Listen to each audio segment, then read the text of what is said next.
오늘은 이삭을 향한 하나님의 열심이라는 말씀을 가지고 함께 은혜를 나누도록 하겠습니다.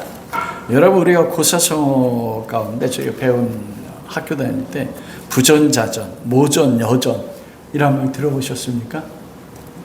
예, 부전자전, 모전, 여전 이거 뭐냐면 부모가 가지고 있는 부모의 행동이나 성향, 더 나아가서는 외적인 부분적인 모습까지 아들과 딸에게 유전적으로나 환경적으로 전해져서 부모의 모습이, 부모의 성향들이 자녀들을 통해서 그대로 나타나고, 놀랍게도 뭐냐면 자기 스스로 선택해서 살아간다고 여기는데도 신기하게 부모의 모습을 따라 사는 것을 발견할 때가 너무 많습니다.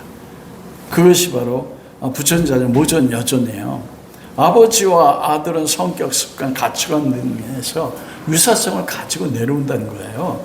어머니와 딸도 똑같습니다. 서로 닮습니다. 그 우리가 일상의 말에 그 말 있잖아요. 그 아버지의 그 아들. 이거는 칭찬이에요. 뭐예요? 칭찬이 아니에요. 또 무슨 말까지 하냐면 그 어머니의 그 딸, 그리고 피를 못 속인다 이래요.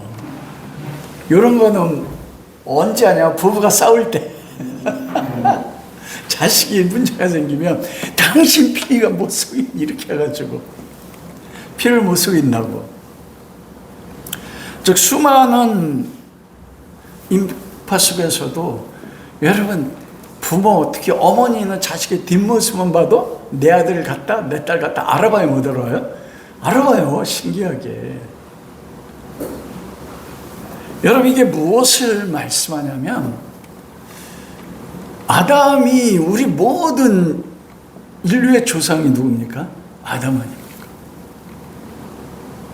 아담이 하나님과 약속을 어기고 선악과를 따먹어서 하나님과 분리가 됐지 않습니까? 그럼에도 하나님이 가죽옷을 입혀서 관계가 행복했어요. 창세기 4장 1절에 아담이 하와와 동침함에 그 야다 서로 알아가매 자기 형상대로 누굴 낳았대요? 가인을 낳았다. 가인을 낳았는데 어떤 모습으로 낳았어요? 형상이에요. 그게 아담처럼 똑같은 가인이라는 게 아니고 인간이 하나님의 형상으로, 즉 정결한 존재로 창조됐는데 선악과를 따먹음으로써 하나님의 형상을 잃어버리고 사람의 형상을 입게 됐습니다, 여러분. 그 사람의 형상이 뭐예요? 죄예요. 죄에 매여 있는. 하나님의 자리에 내가 올라서 내 인생의 주인이 되는 거. 그게 여러분 아담의 형상인데, 아담이 자기 형상대로 누굴 낳았어요? 가인을 낳았어요. 그래서 가인이 하나님이 제물을 받지 않는다고 해서 아벨을 쳐 죽이고 떠나서 그가 처음 만든 게 뭡니까? 성을 만들었습니다. 자기의 왕국을 만들었어요. 그게 바로 죄의 혈통, 형상이 부모가 자식이 물려주는 피는 모습입니다. 근데 오늘 본문 말씀이 너무 똑같습니다. 아브라함은 믿음의 조상이잖아요.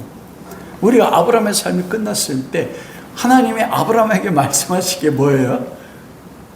나이가 많고, 이걸 뭐라고 했어요? 늙고 토부라고 했잖아요.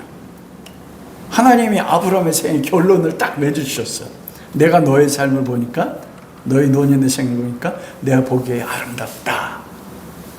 그런데 여러분, 오늘 이삭의 모습을 읽으면서 여러분 뭘 느꼈습니까? 아브라함이 평생 했던 그 모습이 누구에게 나타나요? 어쩜 이삭에게 똑같이 나타납니다. 하나님이 그걸 의도적으로 말씀하세요. 여러분, 그래서 우리 자녀들이 때에 따라서 부모님 욕하잖아요. 그게 누구 욕하는 똑같습니까? 자기 욕하는 똑같아요. 자식이 잘났으면 얼마나 잘났겠어. 아니요, 이거는 부모의 모습이 누구에 나타나요? 자식에게 그대로 나타난단 말이에요. 그런데 놀랍게도 하나님이 아브라함의 생애 마지막에 토부라고 말씀하셨는데 오늘 보면 이삭이 아브라함의 삶 그대로 반복해서 살아가요. 아브라함 때 첫 흉년이 들었다. 흉년 들 때 아브라함이 어디로 갔어요? 여기 이집트로 내려갔어요. 하나님이 내려가라고 말씀하지 않았는데 내려간 거예요. 좀 이따 말씀드리겠지만 이집트에 내려간 자체가 죄가 아닙니다, 여러분. 말씀을 어기고 자기 뜻대로 내려갔기 때문에 죄가 되는 거지. 그래서 첫 흉년이 아브라함 때 들었는데 그 땅에 또 흉년이 들었다. 아브라함과 똑같은 흉년이 들었어요. 우리 인생의 삶에도 아무리 흉년은 들게 돼 있단 말입니다. 그때 어떻게 행동한? 이삭이 어떻게 해요? 이삭이 그랄에 가서 블레셋 땅 아비멜렉이 이뤘다. 왜 그랄 땅을 갔습니까? 그랄로 경계해서 거기만 넘어가면 거기도 이집트 땅이 시작돼요. 이집트의 통치가 미치는 영역이 그랄, 브엘시바 여기까지가 이집트가 통치한 영역이거든요. 그래서 그랄 땅을 경계로 넘어가면 그것이 뭐가 시작돼요? 이집트로 애굽이 시작돼요. 그랄에 내려간 목적이 뭡니까? 아버지에 따라서 똑같이 애굽에 내려가려고 했어요. 그거 어떻게 알아요? 2절에 여호와께서 나타나서 말씀하실 때 뭐라고 해요? 이삭아 이집트에 내려가지 마라. 딱 이래요. 그래 그랄 땅에 거주하게 됐어.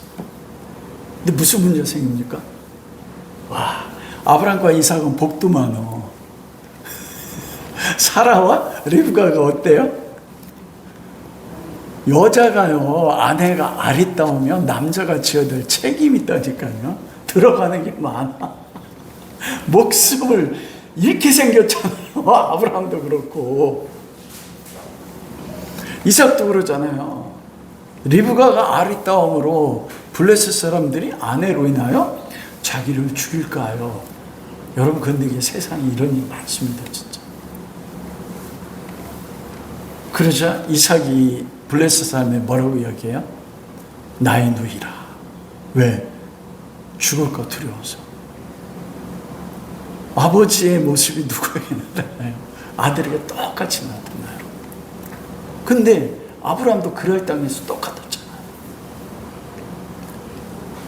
거기에 오래 거주할 때 아비멜렉 왕이 창으로 보니까 왕궁은 높은 곳에 있으니까 이삭이 리브가를 껴안는 걸 보고 아비멜렉 왕이 이삭을 뭐합니까? 책망하지 않습니까?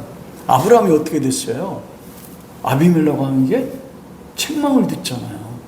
네가 어찌하여 네 아내를 누이라고 속여서 내가 여호와께 범죄할 뻔했다. 오늘은 뭐냐면 우리의 백성이 내 아내 리브가 동침해서 우리를 하면 범죄하겠다. 오히려 여러분 세상의 도덕적 기준으로 보면 아브라함 때도 아비멜렉 왕이 더 도덕적으로 탁월했어요. 지금도 마찬가지입니다. 이삭은 하나님의 아들인데 가장 큰 환난, 목숨이 두려운 환경에 딱 처하니까 뭐예요? 살기 위해서 거짓말해요.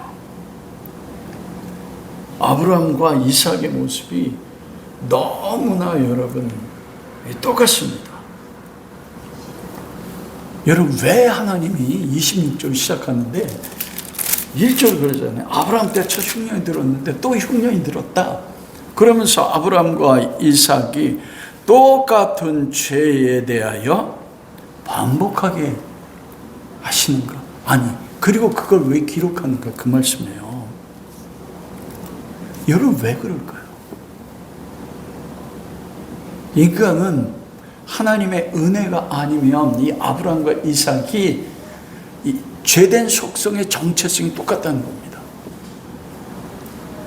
하나님의 전적인 은혜로 붙잡아주지 않으면 인간은 전적 타락한 존재예요.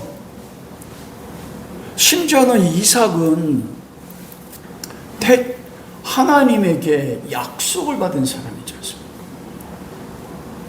오늘 2절에 보면 이집트 내려가지 마라.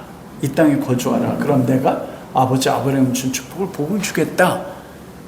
약속까지 받았잖아요. 그런데 목숨의 두려움 앞에서 어떻게 돼요? 그게 인간의 정체성, 인간의 본질이라는 것입니다. 아담 안에 있던 죄의 본질이 모든 인류의 속성에 내려와서 하나님 앞에 의는 없나니 하나도 없습니다. 우리가 하나님 앞에 지금 예배드릴 수 있고 하나님을 아버지라 부를 수 있고 예수 그리스도를 주님으로 부를 수 있는 게 뭐예요? 내 안에 어떤 인정받을 만한 부분이 있어서 된 게 아니라는 거예요. 우리의 신앙생활이 고통스러운 것은 이 가장 기본적인 은혜를 잃어버렸어요. 산상수훈에서 예수님께서 말씀하실 때 모든 인간이 가장 좋아하는 게 복이잖아요. 근데 복의 첫 번째가 뭐라고 했어요? 심령이 가난한 자는 복이 있나니 천국이 저 있고. 어떻게 천국에 들어갑니까? 심령이 가난한 자. 그건 뭐냐면 영어로 하면 empty, 내 안에 의로움이 하나도 없다는 겁니다. 만물보다 심히 부패한 게 사람의 마음이라 가장 큰 축복은 뭐냐면 하나님, 내가 하나님 앞에서 보니까 내 평생의 삶을 살다 보니까 내 안에 의로운 것이 하나도 없군요. 내 안에 있는 건 죄밖에 없고. 여러분 가운데 그렇게 생각할 수도 있어요. 아니 목사님 무슨 그렇게 섭섭한 말씀하세요. 제가 그래도 하나님 앞에 순종하고 주의 성도 지키고. 근데 뭘 말씀하는 거예요? 하나님의 은혜로 붙잡아 줘서 그런 거예요. 그게 하나님의 열심 가운데 하나거든요. 이삭을 붙잡아 주신. 그걸 아는 게 최고의 복이래요. 디모데전서에 보면 사도 바울이 이제는 마지막 인생의 여정을 끝나는 그 시점에 디모데에게 편지 쓰면서 디모데야, 내가 주인 중에 계속. 사도 바울이 그때 무슨 죄를 지었습니까? 복음을 위해서 평생 핍박과 환난을 겪고 궁핍을 겪고 감옥에도 갇히기도 수고하냐고. 근데 무슨 죄를 지었어요? 하나님의 영광을 경험하면 경험할수록 하나님의 영광 앞에 내 존재의 부패성이요, 내 존재가 부패구나, 그걸 안 거예요. 하나님 그거 알기 원하시는 거예요. 아브라함과 이삭에게 베푸신 그 은혜, 우리에게 베푸신 그 은혜가 얼마나 큰지. 얘들아, 아브라함의 본질이 이거야. 이삭의 본질이 이거야. 하나님이 그걸 보시는 거예요. 이삭이 75년 동안 아브라함과 함께 살았지 않습니까? 그리고 나이 30대 모리아 산에서 아버지가 자기를 죽이려고 하는데, 왜냐하면 그때 아브라함 130이고 이삭이 30이라고 해보세요. 싸우면 누가 이겨요? 박 집사님, 아버지가 이기죠. 성원이하고 싸우면 이겨요. 저는 고등학교 때부터 우리 아들하고 팔씨름 하다가 마지막 시간에 어거지로 이겼어. 그 다음에 절대 팔씨름 안 해. 이길 수가 없어. 지금도 안 해. 그래서 내가 너 팔씨름 이겼다? 그때 하면 이긴 거 가지고. 근데 이삭은 그 아버지의 자기를 죽이려고 하는데요, 순종했어요. 하나님이 아브라함과 하는 언약, 약속을 이삭이 다 들었어요, 안 들었어요? 들었어요. 그 현장에 있었어요. 그런데도 그 똑같은 삶을 반복해요, 여러분. 이게 성도의 생애예요, 삶. 그 가운데 무엇을 배우는지 아십니까? 나는 죄인 중에 괴수인데, 내 안은 조그만 선도 없는데,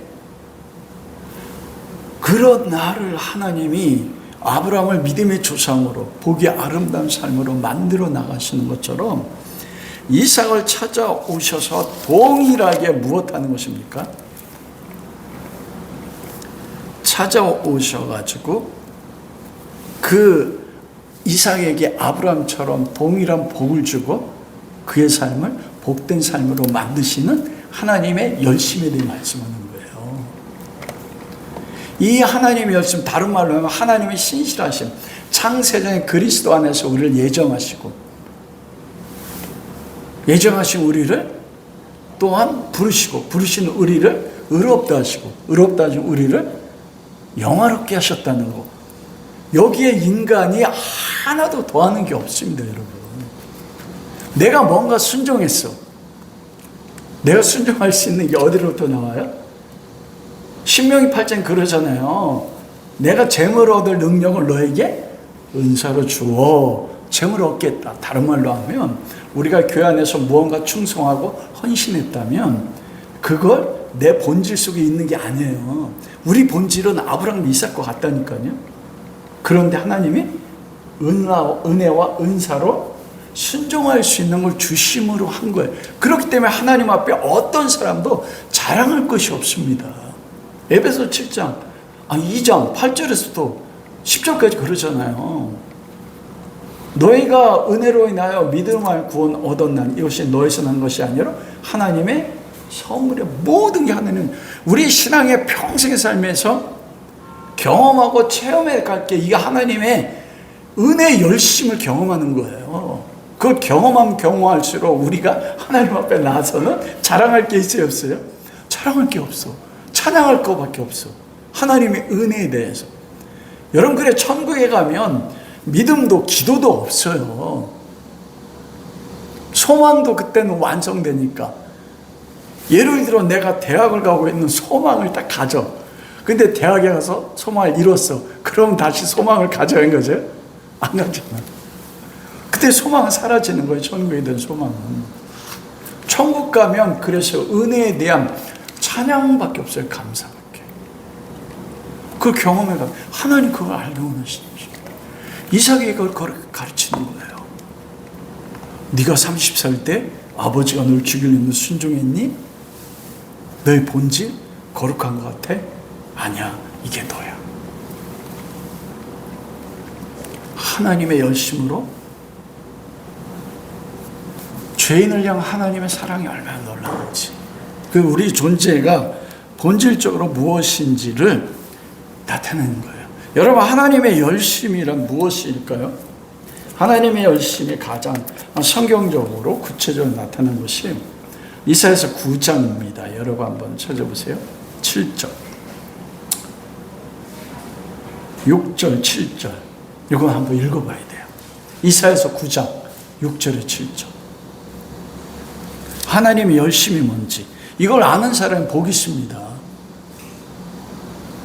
함께 봉독할게요. 이는 한 아기가 우리에게서 낳고 한 아들을 우리에게 주신 바 되었는데 그의 어깨는 정사를 메었고 그의 이름은 기묘자라 모사라 전능하신 하나님이라 영존하신 아버지라 평강의 왕이라 할 것임이라. 그 정사와 평강의 더함이 무궁하며 또 다윗의 왕자와 그의 나라에 군림하여 그 나라를 굳게 세우고 지금 이후로 영원히 정의와 공의로 그것을 보존하실 것이라. 만군의 여호와 열심히 이를 이루시리라. 여기서 만군의 여호와 열심히 이루는 거예요. 뭘 이뤄야? 한 의로운 예수 그리스도로 말미암아, 그러니까 무엇하여 기묘자여 전능하신 하나님이며 영존의 아버지라 평강의 왕이신 그분을 통해서 뭐 하는 겁니까? 구원의 역사를 이루시는 거예요. 여러분, 그래 이삭을, 아브라함을 만들어 나가는 게 뭡니까? 그 말씀에 딱 비추면 어떻게 돼요? 하나님의 열심으로 갈대아 우르에서 우상 숭배하는 아브라함을 부르셔서 그의 삶에 믿음으로 사랑으로 개입하셔서 아브라함을 그리스도로 말미암아 뭐로 만들었어요? 믿음의 조상, 하나님의 아들로. 이게 우리를 향한 하나님 열심이라니까요. 어떤 삶의 환경에 관계없이, 내 삶의 조건에 관계없이 세상 사람들이 인정하는 것과 인정하지 않는 것에 관계없이 예수 그리스도 안에서 우리를 거룩하고 흠없는 하나님의 아들로 반드시 만들어 나가겠다는 하나님의 의지의 발현이 하나님의 열심이에요. 여러분, 의지가 견고한 사람, 세상에서 보통 성공한 사람, 의지 견고한 사람이잖아요. 고집 센 사람, 이스라엘 민족은 고집이 얼마나 세면 하나님 뭐라고 했어요? 목이 곧은 백성이라 40년 동안에 그 고집을 꺾었어요? 안 꺾었어요? 안 꺾었어요. 그래서 가나안 때문에 못 가자. 인간이 고집 센 거 보면 도저히 감당이 돼요, 안 돼요? 근데 문제는 뭐냐면 자기가 고집이 안 세다는 거예요. 저도 그렇죠. 그런데 하나님의 고집은 누가 꺾습니까? 이삭을 향해서 가지는 그 하나님의 열심인 것입니다. 그게 첫 번째 뭐로 나타나냐면 아브라함과 이삭을 찾아오는 하나님의 열심이었어요. 갈대아 우르에 있을 때 하나님이 아브라함을 찾아오셨지 않습니까? 그리고 오늘 2절에 보니까 여호와께서 이삭에게 나타나시되, 와, 이게 이루어졌으면 얼마나 좋을까. 기도하는데, 여러분이 기도하는데, 은지자매님이 기도하는데 하나님이 이삭에게 나타나신 것처럼 예수 그리스도가 뿅 나타나죠. 그런 은혜가 여러분과 함께 있기를 주님의 이름으로 축원합니다. 여러분, 사울이 바뀐 게, 바울로 바뀐 게 무엇 때문이에요? 다메섹에서 예수님이 나타나셨단 말이에요. 이거는 보편적이지 않지만 역사 속에서 교회사 가운데 큰 하나님의 복음의 흔적을 나타냈던 많은 사람들 가운데 성령을 통해서든지 영광, 말씀을 통해서든지 예수 그리스도가 나타나셔서 만나준 많은 사람들이 있었습니다, 여러분. 우리나라 목회자들 가운데 그런 분들이 계셨어요. 그게 하나님의 열심이에요. 나를 찾아. 언제나 찾아오신다니까요. 육의 눈으로 보는 것처럼 찾아오시지 않아도 뭘로 찾아오세요? 우리 아빠를 통해서, 엄마를 통해서, 가장 대표적인 말씀을 통해서 하나님이 찾아오세요. 찾아오셔서 뭐라고 합니까? 애굽으로 내려가지 마라. 내가 지시한 이 땅에 머물면 내가 너에게 복을 줄 것이다. 아브라함에게 하는 약속이 똑같지 않습니까? 하나님의 말씀이 없었는데 애굽으로 내려가려고 하는 어떤 불순종의 자리잖아요. 여러분, 이게 아브라함의 삶에 반복되는 거 아십니까? 창세기 19장에 아브라함이 86세 하갈을 취해 이스마엘을 낳자 13년 동안 하나님 말씀하지 않으셨어요. 놀랍잖아요. 아브라함이 하나님을 찾지 않았는지 아니면 이스마엘에게 빠져가지고 하나님이 잃어버렸든지. 근데 창세기 19장에 딱 아브라함 99세 때 전능한 하나님이 아브라함에게 나타나십니다. 찾아오셨어요. 하나님의 열심은 언제나 우리를 찾습니다. 갈대아 우르에서 찾아오셨고 아브라함에게 하란에서 그 아버지 데라가 죽을 때 찾아오셨어요. 가나안 때 도착했을 때 찾아오셨어요. 이집트에 내려갔을 때도 바로왕을 책망함으로 찾아오셨어요. 창세기 15장에는 롯과 땅의 분배를 통해서 조카 롯이 에덴 동산 같은 소돔과 고모라를 향해 가자 자기는 척박한 땅이잖아요. 네가 좌하면 내가 우하고 네가 우하면 내가 좌하리라. 그러니까 척박한 땅에 눈으로 돌아보니까 그 물도 없는 땅입니다, 여러분. 아브라함이 마음이 어땠을까요? 왜냐하면 창세기 15장에는 하나님 나타내 뭐라고 하냐면 아브라함아, 내가 너의 큰 상급이다. 좋은 땅 조카 롯이, 아니 삼촌한테 양보하죠. 아브라함 마음에도 그게 있었습니다, 여러분.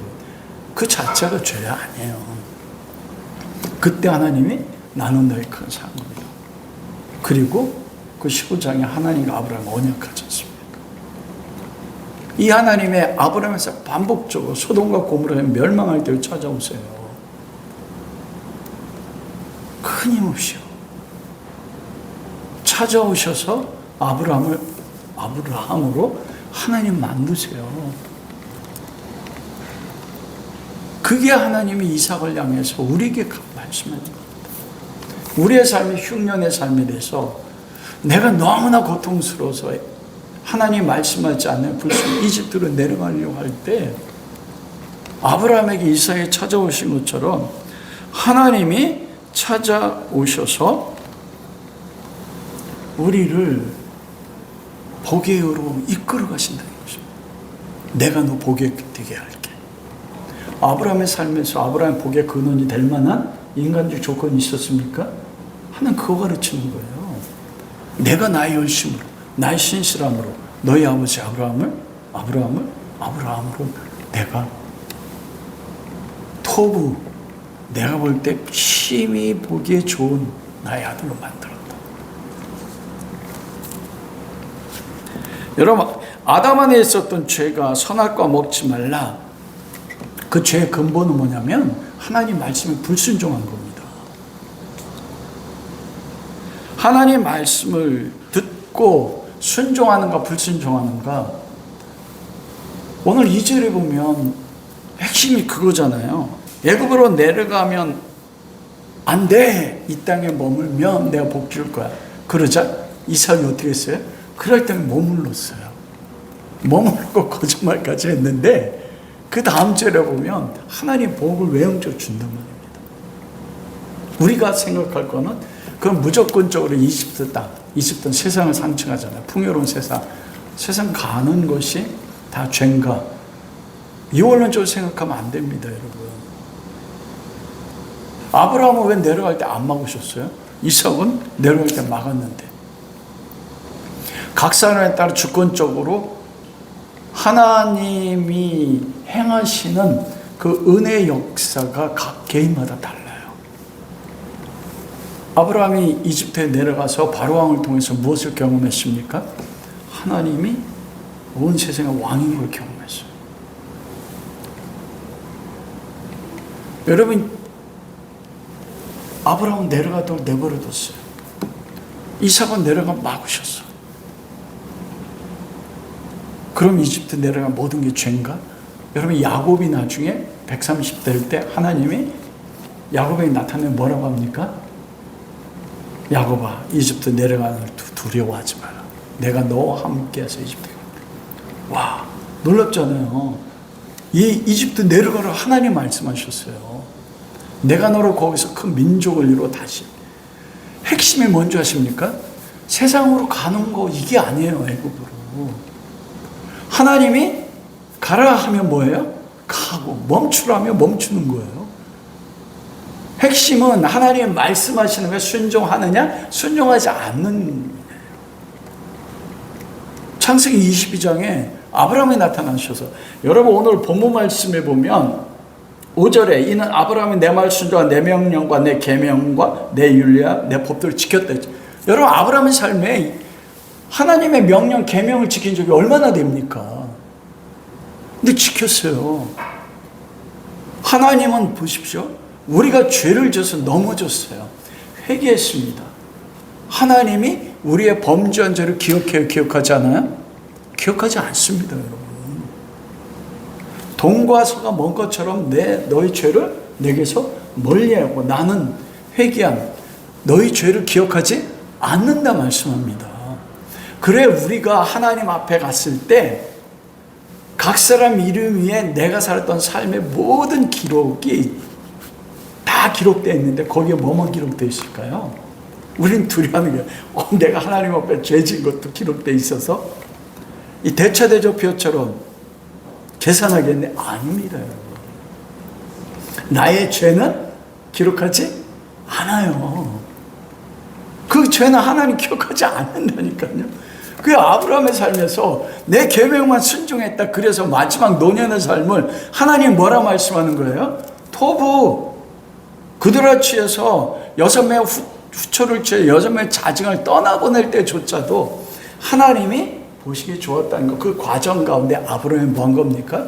깨달은 거예요. 그래서 아브라함에게 모든 계명을 다 지켰다 이렇게 말씀합니다. 예수님도 여러분 대헤롯 왕이 예수님 죽이려고 할 때 천사 나타나 어디로 가라고 해요? 이집트로 내려가라. 우리가 세상에 내려가는 거 여러분 그 죄 자체 아닙니다. 세상을 살아간다고 문제지만 하나님 말씀하시면 그래야 하나님이 우리를 찾아오시는 최고의 열심은 뭐냐면 하나님의 말씀에 순종하는 자로 만들어서 뭐 하기 위해서예요? 내가 너에게 복을 주기 위해서다 이렇게 말씀합니다. 그래서 오늘 이삭이 하나님 말씀에 순종해 그랄 땅에 거하자 그 결과로 복을 주셨는데 그 복이 무엇입니까? 여러분 12절 말씀 보세요.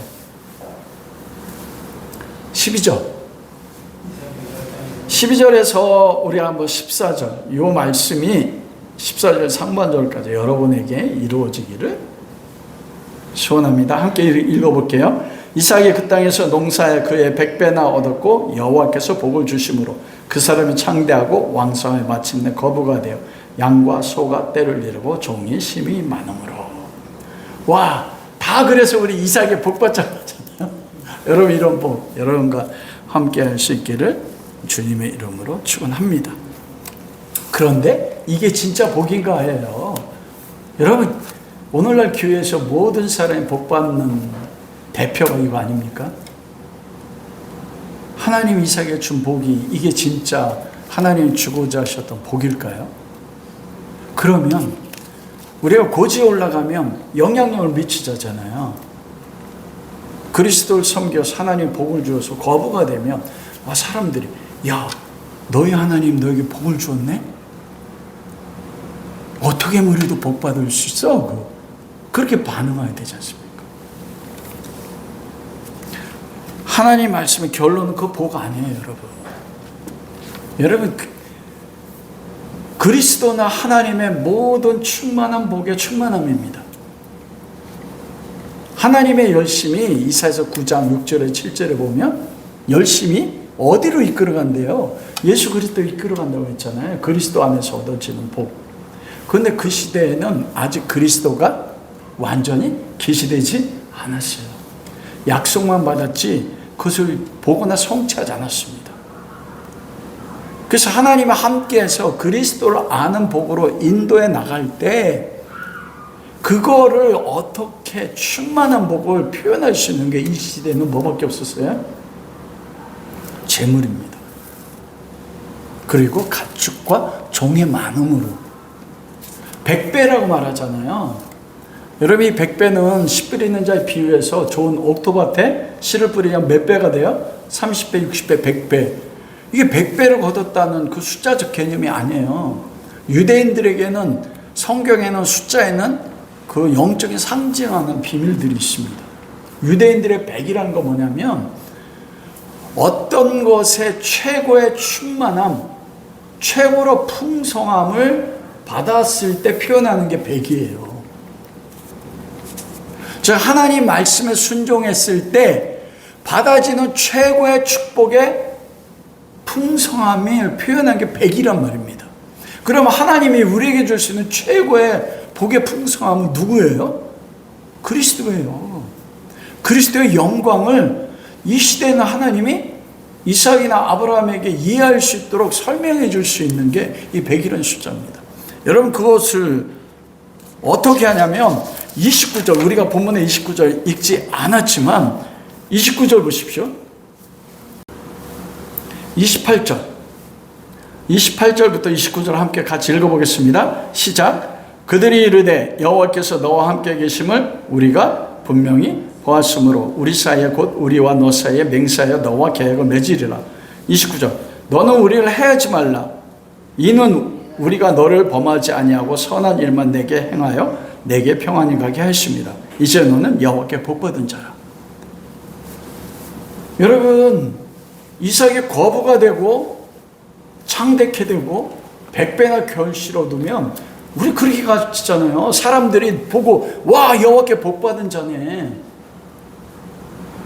맞습니까? 다 부자 되기 원하잖아요. 부자 되세요. 진짜로. 근데 여러분 거기에 보면 제가 14절 안 읽었잖아요. 14절 15절에 보면 블레셋 사람이 그를 시기하고 원어에 보면 박해했어요. 핍박하고. 아니 왜 하나님에게 복받아서 부자가 됐으면 높은 자리에 올라갔으면 어떻게 돼요? 영향을 미쳐야 되는데 핍박했단 말이에요. 그리고 아브라함 때 팠던 아브라함에게 물려받은 이삭의 우물을 다 막아버렸어요. 우물은 생명과 같습니다. 물이 없으면 농사 지을 수 있어요? 없어요? 못 져요. 가축은 먹이지 못합니다. 세상으로부터 핍박, 이게 복이에요? 고난, 복음을 위해 복 받는 게 아니라고요. 세상 사람이 인정받지 않아요. 왜 그렇습니까? 너희 하나님이 복을 주는데 너희가 하나님을 섬겨서 얻어지는 그 복이 우리가 추구하는 것과 뭐가 다르냐? 똑같습니다. 그런데 28절부터 블레셋의 아비멜렉 왕이 26절 친구 아우삭과 군대장 비골과 함께 와서 이삭에게 뭐라고 해요? 우리 화친하자. 화친하자면서 뭐라고 합니까? 너는 나를 해하지 말고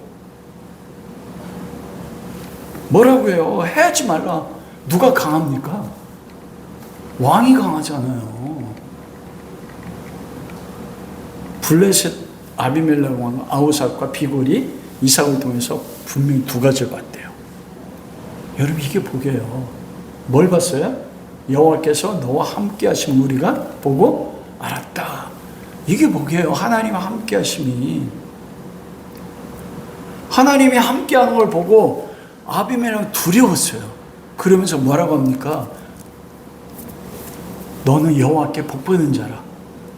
아니 너는 여호와께 복받은 자라가 우리가 지금 교회에서 가르치는 복이 세상 복이라면 이삭이 백배를 거두고 거부가 되고 소와 양과 종이 많아질 때 블레셋 아비멜렉 왕을 찾아와서 그 말을 해야 되잖아요. 내가 보니 너는 여호와께 함께하는 거고 너 여호와께 복받은 자네. 그런데 그 말이 없고 뭐 했어요? 우리가 똑같네. 시기했다니까요. 무한 잘못된 가르친다고요. 하나님의 열심으로 하나님의 아들들을 이끌어가는 복의 현장이 어딘가 있는 겁니다. 아비멜렉 왕이 세상의 왕이 이삭의 삶 속에서 하나님 함께 봤다니까요. 그게 복인 걸 알아요. 아니 이방의 왕이 아는 복을 왜 교회는 모르냐는 거예요.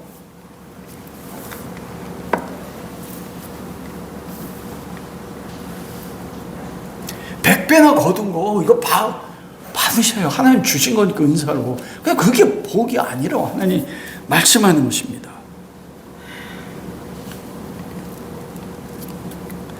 여러분 아비멜렉 왕이 이삭을 통해서 여호와께서 함께 하심을 보았던 것이 두 가지입니다. 첫째는 뭔지 아세요? 빼앗기는 거였어요.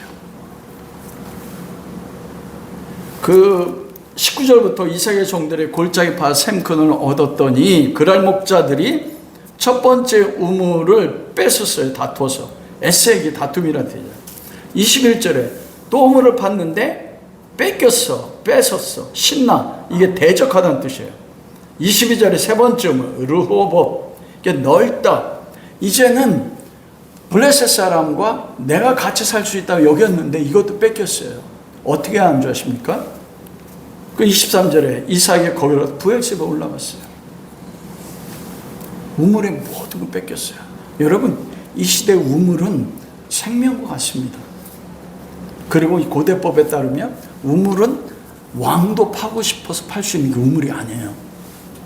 우물을 파면 그게 자기 땅이 아니어도 파는 자의 소유가 우물입니다. 우물 안에서 공동체가 유지가 돼요. 아브라함이 이삭의 아내를 만났던 곳이 리브가를 만났던 곳이 어디였어요?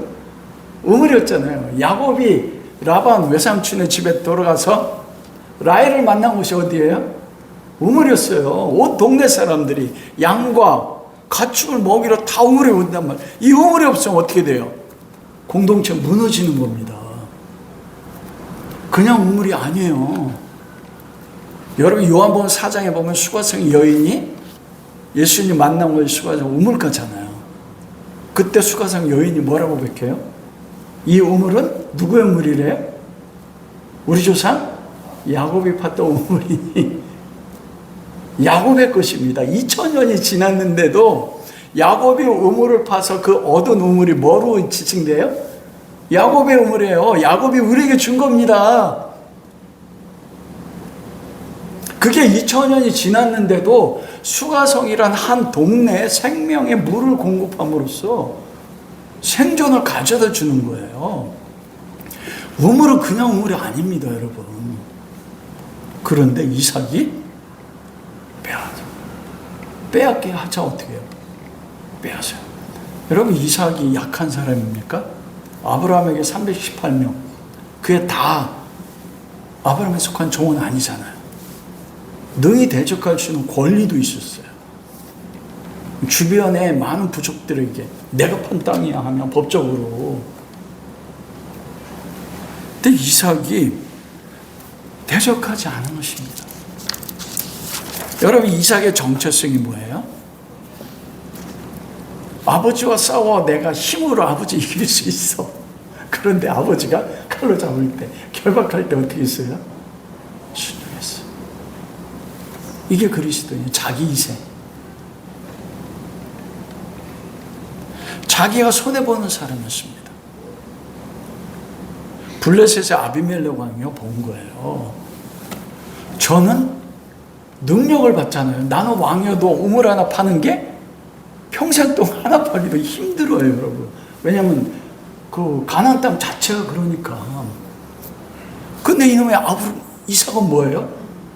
아브라함이 판 우물을 막아가지고 우물 못 파게 했더니 그 그랄골짜기 다른 곳에 가더니 파는데 뭐가 나와요? 우물이 터져나. 이게 뭐야? 능력을 본 거예요. 하나님 능력. 두 번째로, 그런데 뺐는데 대적을 안 하네? 이거 바보야, 멍청이야?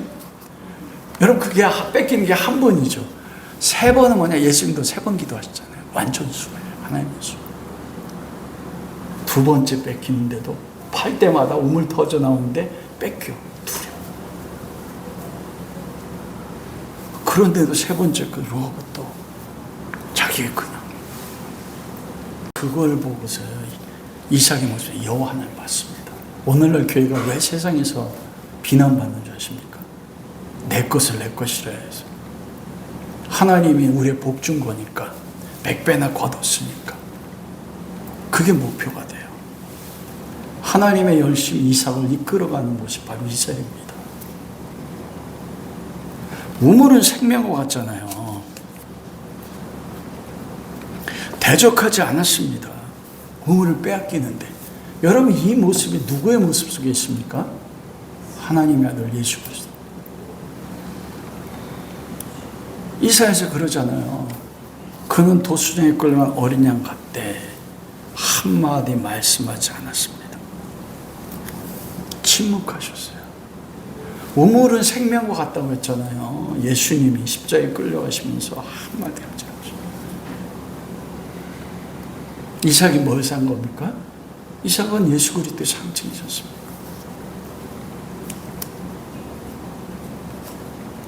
이게 하나님이 마지막 이끌어가는 그리스도의 모습일 뿐만 아니고 이삭의 모습이었고, 세상이 보고 하나님의 영광을 보고 두려워하기도 만든 거예요. 여러분, 이거 어디서 왔냐면 우리가 누가복음 16장에 보면 불의한 청지기의 비유가 나오지 않습니까? 불의한 청지기가 보니까 주인의 소비를 허비하는 것 같아. 주인의 소유란 원어에 보면 이게 단순한 재물만을 이야기하지 않습니다. 주인의 명성, 주인의 소유, 주인의 평판을 흩어지게 했어요. 그런데 원어에 보면 이 불의한 청지기가 주인의 소유를 착복한 게 아니에요. 자기 소유로 하지 않았습니다. 거기에 보면 나중에 주인에게 책망받자 이 불의한 청지기가 하는 일이 있잖아요. 빚진 사람 한 사람 부르는데 너는 기름을 얼마 빚졌니? 100입니다. 너 그걸 반으로 나눠. 50만 내. 다른 말로 이야기하면 100을 빌려주고 이자를 얼마 받았어요? 100을 받은 거야. 이자를 받으면 원금에서도 상관하는 거죠. 아니, 그러자 100이냐? 그러면 50으로 감해. 거기 원어에 보면요, 원금이 아니고 이자를 삭감했어요. 그리고 또 한 사람에게는 또 제가 다시 원어 보고 가르쳐 드릴게요. 집사님 말씀 맞을 수도 있으니까. 밀을 얼마나 빚졌니? 100. 그저 50, 80으로 깎고. 그 행동을 봤는데 주인이 뭐라고 이야기해요? 지혜로운 종이라고. 아니, 받아야 될 정당을 깎아줬는데 왜 칭찬했습니까? 이 시대에 하나님의 자녀가 세상의 자녀보다 어리석단 말이에요. 주인이 이 청지기를 세운 목적이 무엇입니까? 자기가 갚아야 될 거 깎아줬어, 이 청지기가. 그러자 이 빚진 사람들이 누구에게 찾아왔을까요? 깎아준 사람들이 누구에 찾아올까? 이 원래 빚진 재물이 누구 거예요? 주인 거잖아요. 주인에게 찾아올 감사. 이게 영적인 상징으로 빚진 자, 우리는 하나님에 대해서 뭐예요? 빚진 자잖아요. 사도 바울이 나는 복음의 빚진 자라고 말한단 말이에요. 이게 영적인 개념으로 보면. 그런데 이 청지기는 뭐예요? 그 주인의 준 자기의 재산, 즉 우리에게 주신 은사, 달란트 비유하면 5달란트, 2달란트, 1달란트 이걸 가지고 남겼잖아요. 5달란트. 그게 뭘 남겼느냐는 거예요. 1달란트 남긴 종이 주인은 굳은 사람이라 내가 땅에 묻어뒀습니다. 그때 주인이 뭐라고 해요? 너는 이걸 가지고 은행에다가 이자를 받아야 되지 않느냐. 그건 주인의 뜻이 뭐냐면 우리에게 달란트, 각계 내준 달란트를 통해서 이윤을 남기기 원한 거란 말입니다. 근데 그 이윤이 뭡니까? 그 이윤이 이거예요. 불의한 청지기가 주인이 준 재물을 가지고 깎아줘서 누구의 마음을 얻었어요? 빚진 자의 마음. 그래서 이 주인이 누구에게 찾아와요? 이 빚진 자들이 주인에게 찾아와서 감사합니다. 주인이 소유를 맡긴 것은 목적이 뭐냐면 우리는 열심히 일해서 뭔가 열매를 남기자. 그 달란트에서 여러 5달란트, 2달란트 남겼는데 그 달란트 남기는 것이 뭘 남긴다고 생각하셔요? 많은 들은 것 중에서 주인이 남기고 싶어하는 거 영혼입니다, 여러분.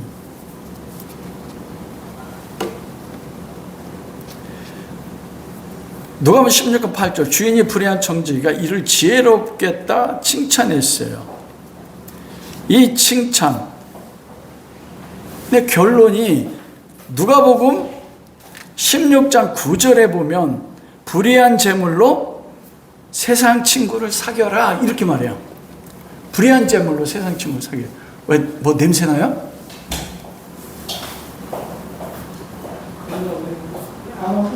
그러니까 불의한 청지기에 준 주인이 빚진 자에게 나눠줬던 그 재물들을 가지고 뭐 하라는 겁니까? 친구를 사귀래요. 그리하면 그 친구가 영원한 처소로 너를 영접할 것이다. 이게 결론입니다. 불의한 재물로 친구 사귀라. 그럼 첫 번째 친구는 누굽니까? 주인이 나에게 준 걸 가지고 먼저 주인입니다. 예수님 그랬잖아요. 너희는 나의 친구라. 영원한 처소로 우리를 인도할 수 있는 분은 누구밖에 없습니까? 예수 그리스도밖에 없어요. 다른 말로 이야기하면 주님의 뜻은 우리에게 각 은사를 줬어요. 달란트를. 그걸 가지고 그게 재물일 수 있습니다. 뭐하러 하냐면 주님과 친구를 사귀래. 그런 주님과 친구 사귀는 게 뭐예요? 여기서 나오는 거. 두 번째는 이웃입니다. 그걸 우리가 어디서 알 수 있냐면 요한복음 15장 13절 15절에 보면 딱 나와요. 예수님께서 이게 마지막 때 다락방 강화잖아요. 친구를 위하여 자기 목숨을 버리면 이보다 더 큰 사랑이 없으니 너희가 나의 명대로 행하면 나의 친구라. 친구를 위해서 자기 목숨을 버리면 이보다 더 큰 사랑이 있대요, 없대요? 없어요. 다른 사람을 위해서 목숨을 버리면 이게 최고의 사랑이야. 그러면 그 사랑하는 친구를 얻는단 말이에요. 이삭이 블레셋 아비멜렉 왕을 어떻게 얻었어요? 자기의 판 우물. 이건 하나님 주신 은사와 같지 않습니까? 그걸 가지고 어떻게 했어요? 흩어졌어요, 그냥. 그걸 통해서 블레셋의 이방인의 왕을 제물로 친구로 산 것입니다. 그러면 뭐래요? 너희는 나의 친구가 된다. 예수님이 말씀하시는 거예요. 너희 나의 친구라. 근데 너 그 친구가 못하는 건 줄 아니? 나와 친구 되는 길이 뭐야? 내가 너에게 준 걸 가지고 누구를 사라? 불의한 점을 뭘 사라고요? 다른 사람을 사. 이삭은 누구하고 친구입니까? 예수 그리스도 하나님과 친구잖아요. 와, 얼마나 놀라운지. 너희는 나의 친구야. 친구가 자기 목숨을 버리는 이보다 더 큰 사랑이 없어. 이삭을 비유를 해봅시다. 이삭이 하나님의 친구예요. 근데 자기 목숨을 버렸어. 그 목숨이 뭡니까? 우물입니다. 광야 같은 세상에 우물 없으면 죽는 거예요. 근데 3번이나 완전 하나님의 손을 버렸지 않습니까? 그때 주님은 너 나의 친구야. 하나님 아브라함 보고 하신 게 그거예요. 언제 버렸어요? 독자 이상. 독자 이상은 아브라함에게 생명 이상입니다. 자기 생명을 죽였습니다. 그때 하나님이 그러잖아요. 이제야 내가 나를 진정으로 사랑하는 줄 내가 알았다. 너 진짜 나의 친구네. 와, 얼마나 멋있어요. 기가 막히는 겁니다. 하나님이 열심히 우리를 어디로 이끌어가냐면 그걸 이방인이 고백하잖아요. 넌 여호와께 복받은 자다.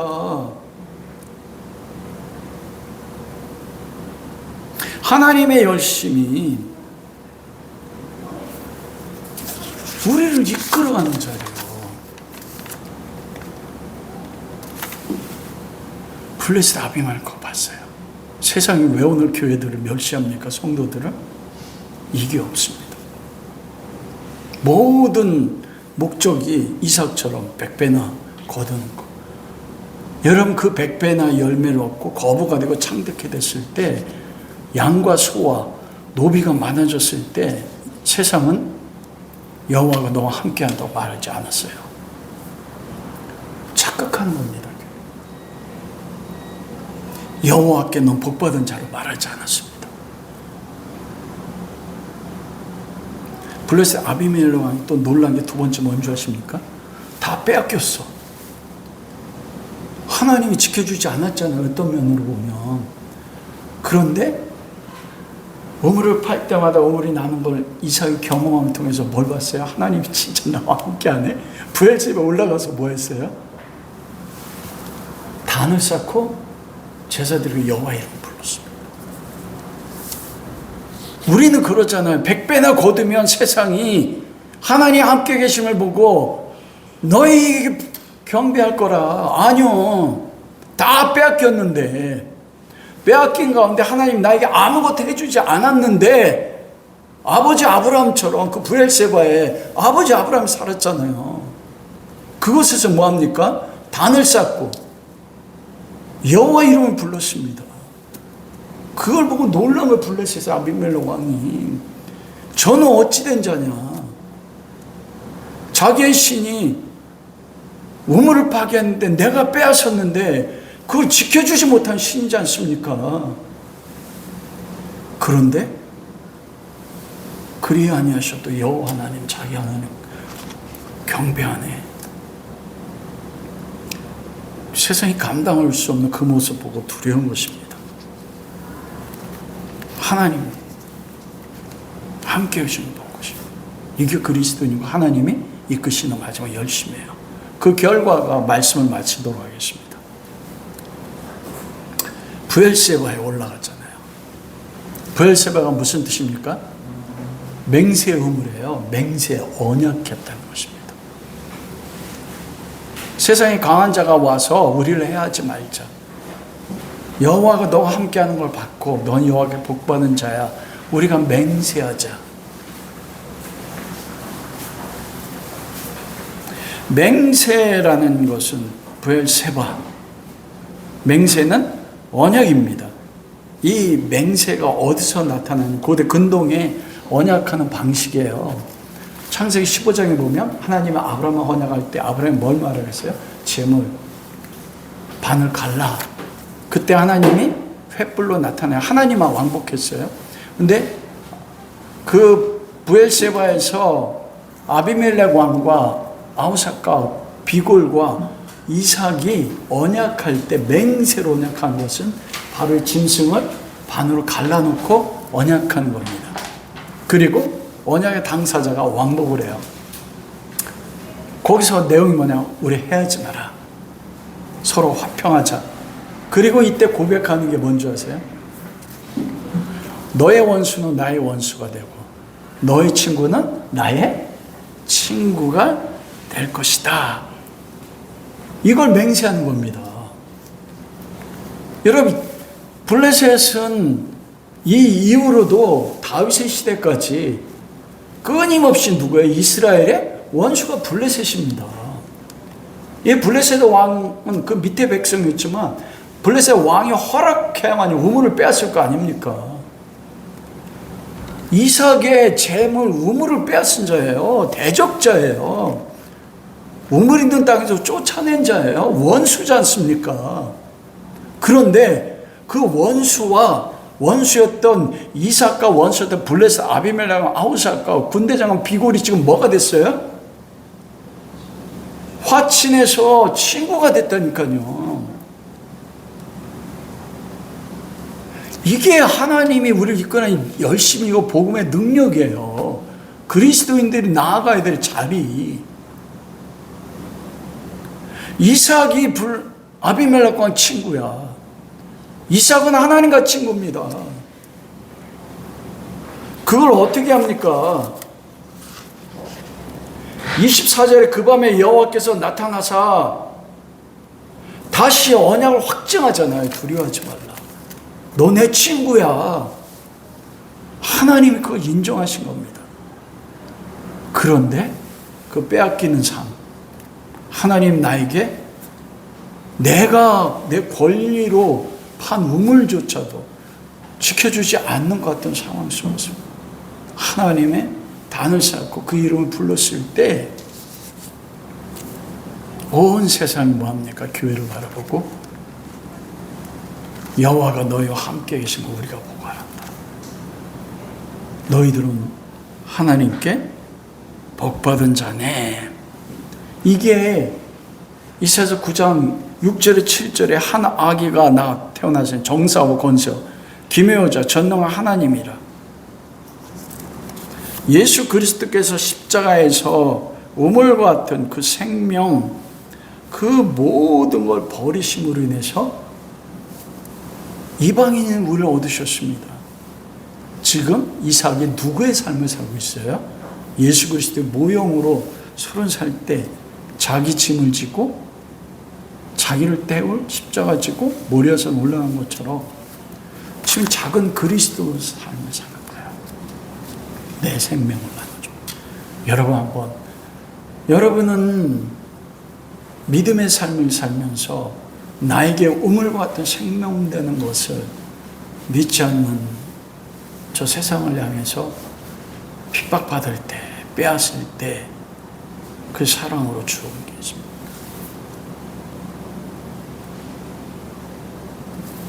예수님이 요한복음에 그러셨잖아요. 자기 친구를 자기 목숨을 버리면 이거보다 더 큰 사랑입니다. 왜냐하면 저들이 내가 생명을 줌으로 친구인데 하나님과 친구인데 여러분 앞길에 하나님 예배한 게 그 길입니다. 하나님 그걸 이끌어 가실 거예요.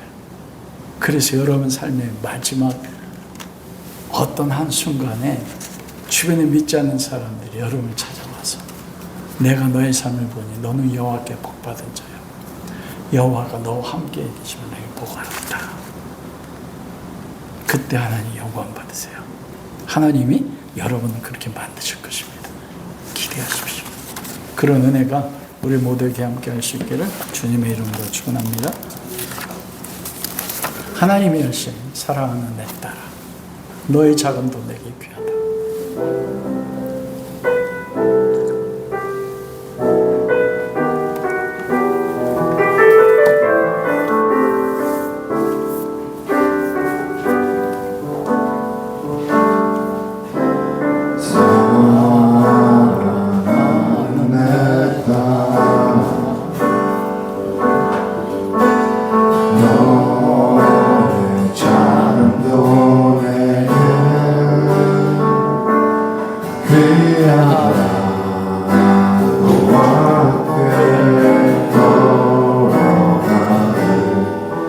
모든 시간이 내게 흘리라.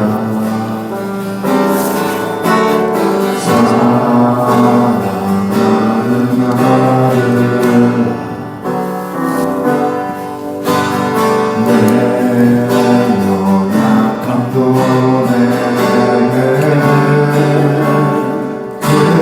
금이만으로 인해 나의 양들이 돌아오리라. 조금 느린 듯해도 기다려주겠니. 조금 더딘 듯해도 믿어줄 수 있니.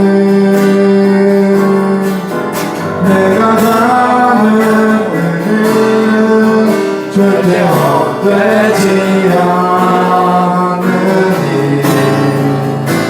나와 함께 가자. 앞이 보이지 않아도 알아주겠니. 이해되지 않아도 사랑해주겠니. 너의 눈물의 기도 잊지 않고 있으니 너의 열심으로 이루리라. 오늘 주신 말씀을 가지고 함께 기도하고 싶습니다. 이삭이 3번이나 우물을 때마다 우물을 빼앗기고 그걸 100배나 거둔 땅에서 쫓겨날 때 그것이 어떻게 보면 앞이 보이지 않는 상황이고 이해가 되지 않는 상황이지 않습니까? 그런데 그때 하나님이 하신 약속은 내가 너와 함께한다.